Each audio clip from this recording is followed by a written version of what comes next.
Wow, what a game of football have we just witnessed. Arsenal just blown out Aston Villa out of water in that second half.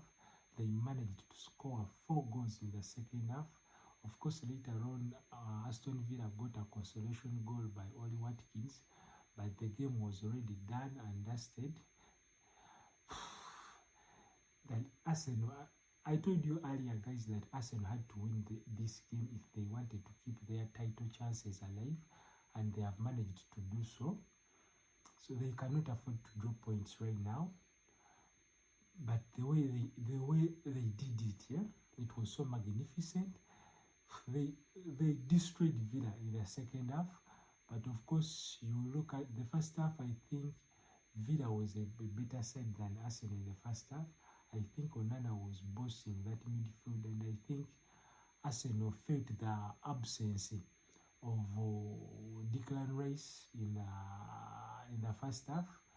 You know, the news broke, but I was watching Uganda Cranes playing Nigeria before. I think it was before it broke 1 hour before the match.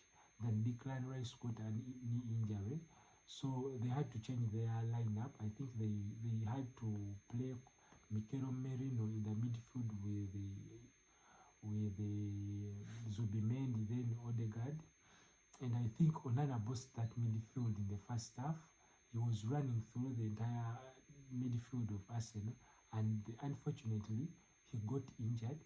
And someone who you would think that would be a perfect replacement for him was suspended on weekend when they are playing Chelsea. Kamara was suspended at Stamford Bridge, so they had to go for the third option of Margain, and I think that changed the entire course of the game in the second half. Arsenal bossed that midfield. They converted chances.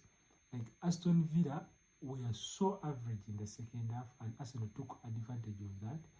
They really flexed the muscles in the second half, and I think now this puts pressure back on Man City, because Man City is playing Sunderland away from home on Thursday. So Arsenal now are 5 points clear on the top of the table, with City with a game in hand. So City have to win away at Sunderland, which will be a tough game, of course, because Sunderland haven't yet lost at home. So the pressure now is on Pep Guardiola and his team. They have to win that game against Sunderland to close the gap, to narrow the gap back to 2 points. But for now, Arsenal have got the job done, and I